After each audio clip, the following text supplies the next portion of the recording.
Guys, I have something really interesting in here. You're talking about moments of total loss. You're talking about 7 generations. You're talking about the Hixon family and Mr. Frank Foster. I don't know where to start, but I'll leave you to start with it because so many interesting stuff. But then potentially a bit of history on the family. Okay. And then the moment when you got involved and became chairman. Also the moment when you decided on how to involve the next generation, and then how did a simple lumber business become one of the biggest electronics businesses in the US?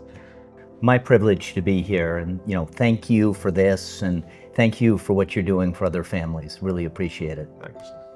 So the Hixon family story starts back in 1860 with Gideon Hixon, who was a successful lumberman, built his first mill in La Crosse, Wisconsin, and started to build his business around the expansion westward in the United States. But his business really took off just before World War I, because it turned out the lumber that they made was very good for making crates. Okay. And in World War I, you needed a lot of crates to send things around the world at that point. Okay. So it took off. He suddenly had mills from Wisconsin all the way to Oregon. And then his son and his then great nephew moved the family headquarters to Chicago. Okay. And in Chicago, there were 2 young guys who lived down the hall in the office, named Edwin Booz and Carl Hamilton. Okay. Now, they're better known today as the founders of Booz Allen Hamilton. Interesting. Wow. Okay, that's a twist. Nice. But at that point, they were just 2 young consultants with a deal. Okay, got it. And the deal was a technology company, which doesn't sound like much in today's technology. Okay. But it was, they'd seen a company that had a kit for putting wire together without solder. Oh, okay. And you've got to remember, this is now the period between World War I and World War II. Okay. And any enabling technology for aircraft or marine service is extremely valuable. Okay. So the Hixons put up the dough. Okay. They found a CEO for the company, and this little company, Aircraft Marine Products, was born. Interesting. Well, it took off during the war. Okay. They couldn't buy enough of it. Great story, except like a lot of wartime stories, once the war was over, the government reneged on its contracts. Oh, So okay. the company had to come back to the Hixons and say, it was a good run. We need a little more money. But we got an idea, which is we think that this technology that we've been using could be really good for all these electronics that are coming out of Japan right now. Okay, interesting. We'll make the little connectors because we can do this. So they did it, and they were right. But they were really right when the whole computer revolution came along. And suddenly, they were the leading supplier of all the little switcher connectors that went into the computers, and then into the networks, and then into all the cabling. Wow. So this company that had been called Aircraft Marine Products was rebranded in around 1960 as AMP, A-M-P. Okay. Oh, wow. Okay. And Okay, so- that's another one. So AMP then went public and grew and grew and grew and grew all through the 70s, 80s, and had become the largest electronics company in the United States at that point. Wow. The family had continued to grow along with this. My father had come in, and as the sort of fortunes with AMP grew better and better, he began to diversify the businesses and started an oil and gas company, a real estate company, and a venture capital company. But the main asset had been AMP, which was now a huge company. Okay. So late 90s, there's a hostile takeover attempt for AMP. Oh, And it okay. was then driven into the arms of a white knight, a company called Tyco. Okay. And so this was a great moment. And in 1998, the company was sold for $11.3 billion. Wow. So this is a big win for the family. And basically everything this guy at Tyco touched turned to gold.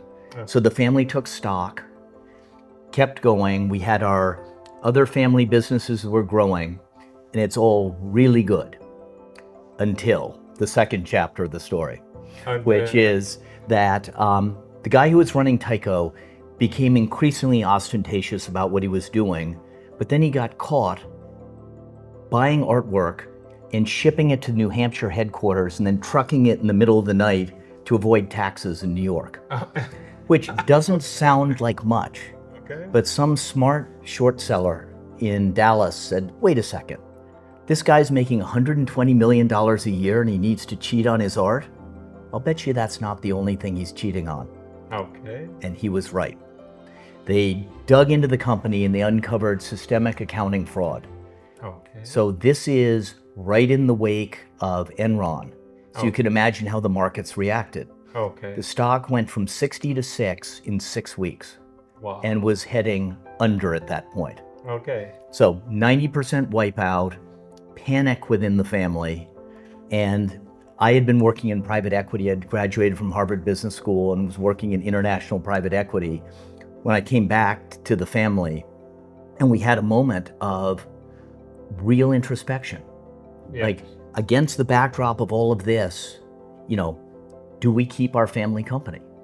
Okay. So I then led a whole mission around the country to meet with the different clans of the family. And there were sort of 8 different clans at that point. Okay. And really sat down and said, hey, this is what it looks like if I sold everything tomorrow and what you'd get after tax.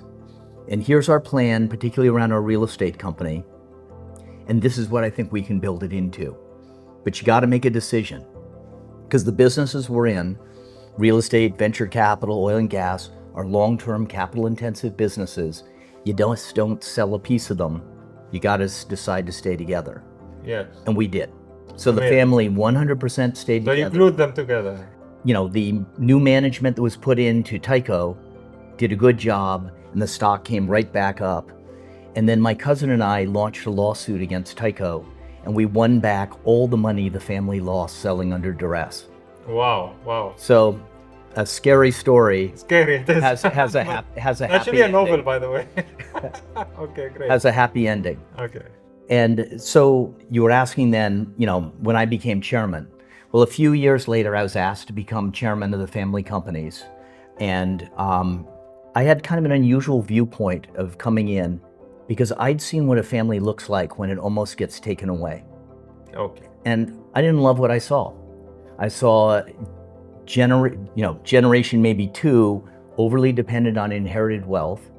They didn't really understand the family businesses, and they'd kind of lost the ability to work together, particularly around money and in a crisis.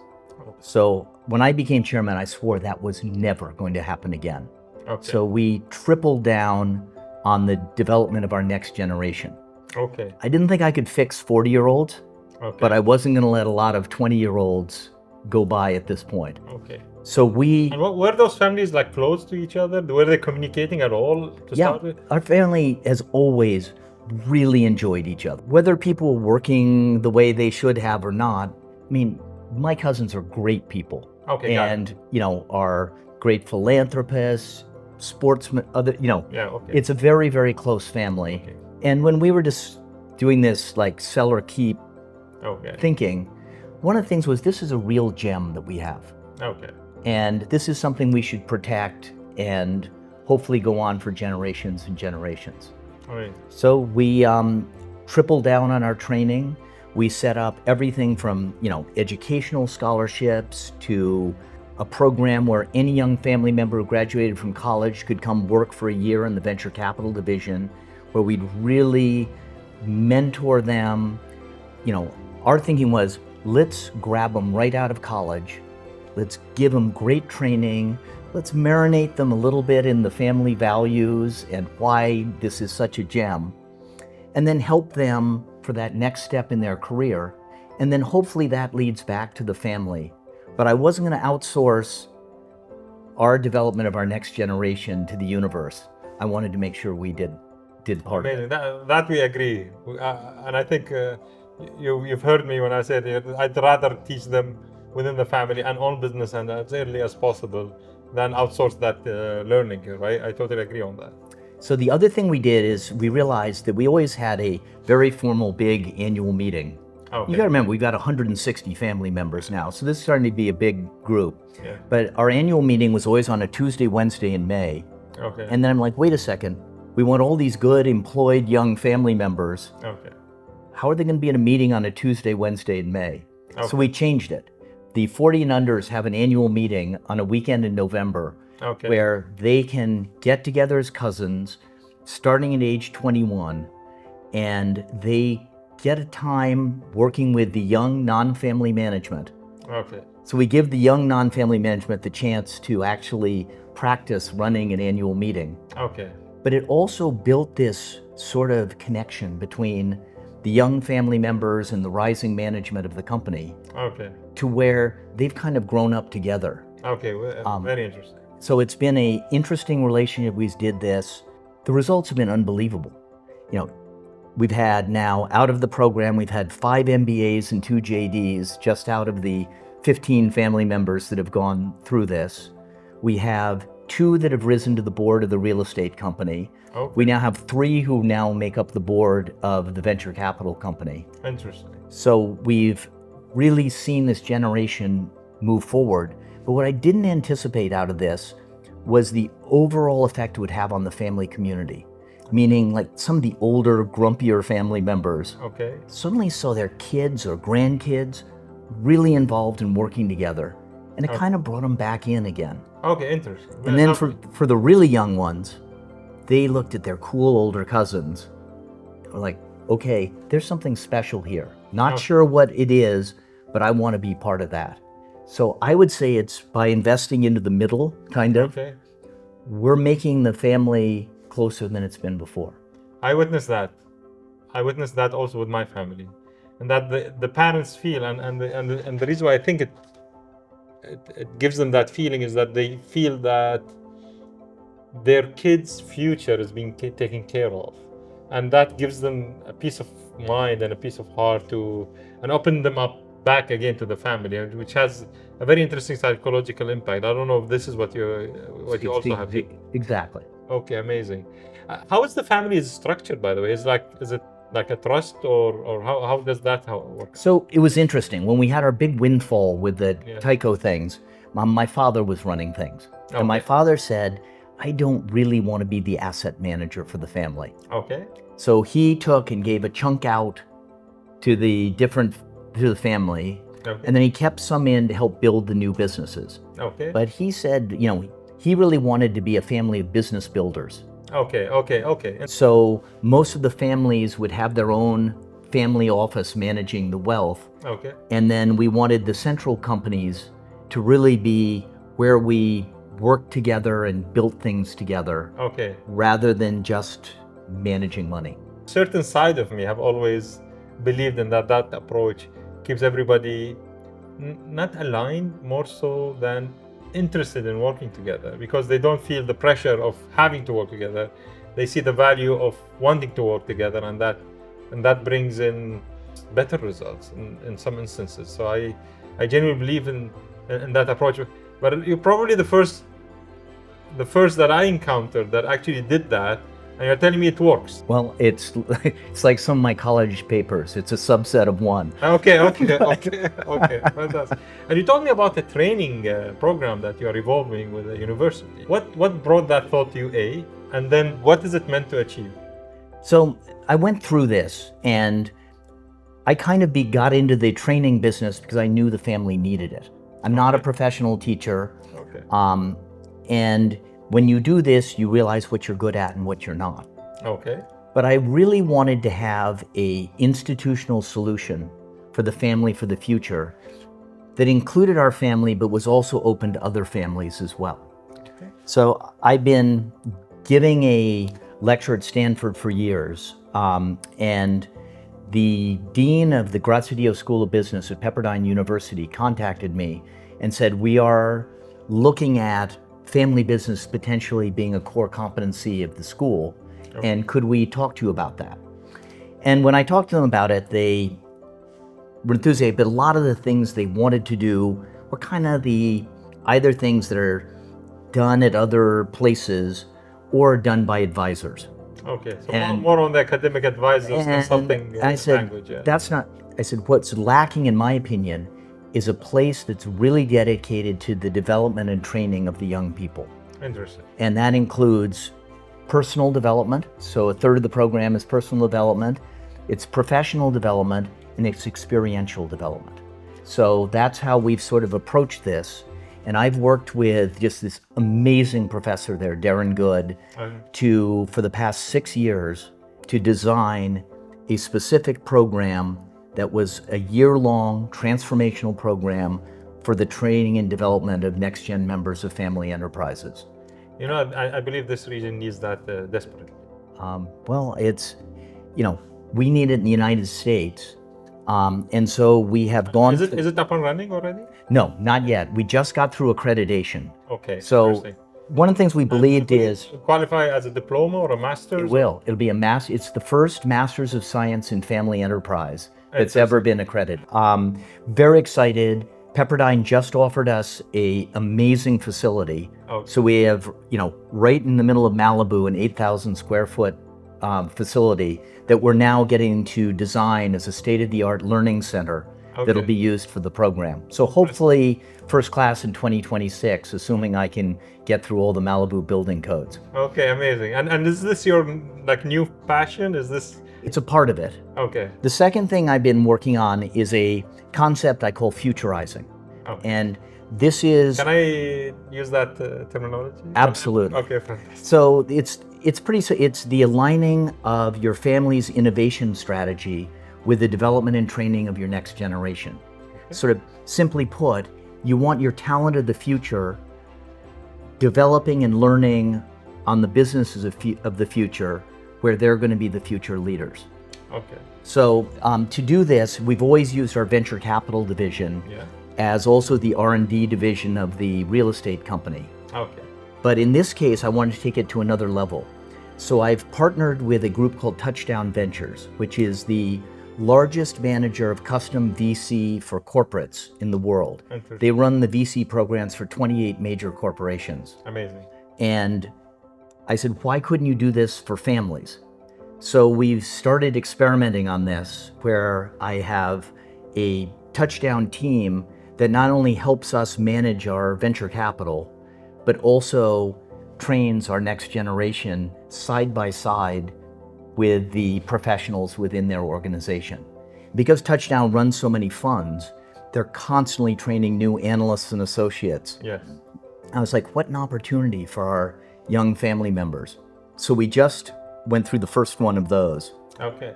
And it has been great. So I think it's something that we're going to work on and expand, and I would definitely recommend other families to think about. So could I suggest something that might, contribute to your vision on this? Yeah. Which is the venture studio approach also. The venture capital approach teaches quite interestingly how do you see a business and value the business and be able to due diligence the business and be involved to a certain degree into a business, which is an amazing exercise. I actually exercise it with my family and with some surrounding families. But I think what would add more to the younger generation with the family is also to get them into venture studios, meaning they build 3 to 4 businesses at a time from scratch, and those are small businesses, and they need to be like bootstrapped, and then they need to get very creative on how to make money from little money, and with that they get to have to multi-skill and to do a lot of things themselves, which readies them for it humbles them definitely, and then it skills them for any major roles they would play in any business. Even if they decide to go outside of business and go to the government or go to an employment position, that mentality helps them excel quite a lot in their life with conviction. So probably something that I'll suggest you look at. You are, I think, 100% right. I mean, that's what my father did with me to a certain extent. Okay. Really pushed me to go be an entrepreneur and learn, that way. Interesting you're saying, my daughter started in our venture division. Okay. She identified a technology that one of the companies had. She looked at it and said, that could apply to skincare. Okay, amazing. She then researched it, negotiated with the company, got a license for the technology, Okay, interesting. and she is now stepping out of the family to run her own business, and it's exactly that experience that you're talking about. Amazing. So I would And if I would, suggest something for the program, where you highlighted the experiential part of it, whereby they gain experience, I would truly do it in a venture studio. I love the idea. Yeah. So and such a program, if it comes out as masters, I think I'm involved with 4 universities in the country, major ones. Those have no less than 50,000 students across them. And the subject of family businesses is a big subject in the region because most businesses are family businesses. And I think they would benefit a lot from something like this. Oh, I'm excited. My last thing I'm working on, I think you'll find quite interesting, which is, as you step back, you get a chance to think about family business and how to do it better. And one of my sort of favorite articles, it was one of the sort of seminal Harvard Business Review articles by a guy named George Stalk on why family businesses have a competitive advantage. Okay. And so basically what it comes down to out of the article is they're able to have a longer term horizon on making their investments, connected shareholder base, which allows your business to be stable and allows management to do what they can. And then it's actually better for talent retention, because not only within your family, but if that family brand is important and the way your family behaves, you can attract really great management who kind of get to be part of the family. And if they're going to dedicate their career to any company, it's something that seems very attractive. So we've always been able to keep really good, really talented management of doing it. So it really resonated with me. But the one thing is it presupposes that the family stays together. Yeah. So I've been thinking a lot about the dynamics of managing the family part of the business. Well, I came across a book earlier this year that hit me completely. It was called The Psychology of Mattering. And it's a book that looks at mattering as an individual psychological construct, very much tied to self-esteem, self-actualization, belonging, motivation, and really happiness. Interesting. And so I looked at it, I was like, wow, does that apply to family business? And as I thought about it and started working with Darren Good at Pepperdine and also a group from Generation Transition Advisors, a consultant, we really thought through, could mattering become a new lens for how a family manages the family business? And when you think about it, it goes 2 ways. The first is it true that what the family does as a business matters to the shareholders? Does it really matter? And then secondly, does the family leadership and the family business really make the family shareholders feel like they matter? Okay. Because if this you get echoes very much with what I used to say in the session. Yeah. Okay. You could see why it resonates so much. Yeah. But you get those 2 things together, you create a family community that actually can have the kind of stability that would underpin that competitive advantage that George Stalk was talking about.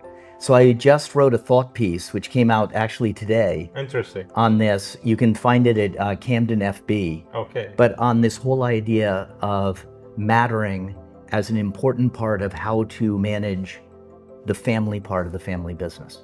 So I'll be very interested to see what you think. I think people would expect much from you, sir. And definitely seeing your touch on a program like a master's program at the university will mean a lot. I classically ask the question, if you have a time machine and you'd go back into the history of the family, what would be the 2 things that you would change? Well, I think we had a chance to buy a sports team at one point. Okay. I never thought they would be as valuable as they are now. No, the San Antonio Spurs would have been one of the teams that we ended up owning a little part of. Okay. But it would have been nice to have. No, your question on what you would do differently. One of the things that I wish we had done differently when we sort of separated, sort of when my father gave things out to the family and did that, the one thing I didn't realize would happen, and I think you'll really understand, is that each family started to have its own advisors. Okay. Just too much cost there. Okay. No, too much sort of self-interest of other things being inflicted on our family. Yeah. And I wish we had been more careful about how we stayed together as a family at that point, because soon after is when we had our weak moment. Okay. And when the Tyco thing blew up, and we could have been better prepared and stronger, I think, if we'd been Together. more together at that point. Yeah. Then my final one is my father's second venture capital investment was Apple. Okay, interesting. And the only problem was, I can remember after he IPO'd, he's like, Steve Jobs is driving us crazy. Okay. We got to get out of this company. Okay. So I shudder to think what it would be worth right now. Well, it happens. It happens. You never know what goes, yeah? You never know. So it's as I keep saying, in business you have three variables that matter, that usually affects it. One is having the right idea or the right decision at the right time, in the right place. You have some control on the first one, but you don't have on the other two. No. That's the reality of things. So luck plays a major role. It does. It does. A word of wisdom. A word of wisdom from our experience is, don't be afraid to believe in young people. They are why you're doing this. This is the future. And, I think it's too easy in a lot of families to dismiss that until it's too late. And so what we found is it's just amazing. You can give responsibility to an 18-year-old. And these days, it's amazing what an 18-year-old can do, or even younger. And I think you've really talked to this.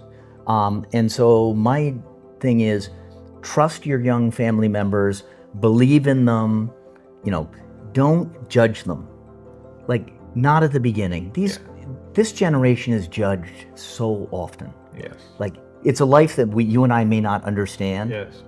But rather, make sure you're really investing in them and giving them the tools and the attention so that they can be the kind of person they want to be.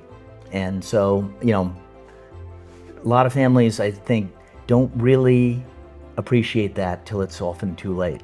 So I'd say do it early. I totally agree. Thank you very much. I'm looking forward truly to a session only talking about the program whenever it's ready. So I think a lot of people need it, and I think you'll do a favor to a lot of people that are trying to sustain their families. So thank you very much for coming in, joining us today, and I look forward for the next session. All right, I appreciate it. Thank you for all your hospitality. Thank you, sir. Thank you. All right.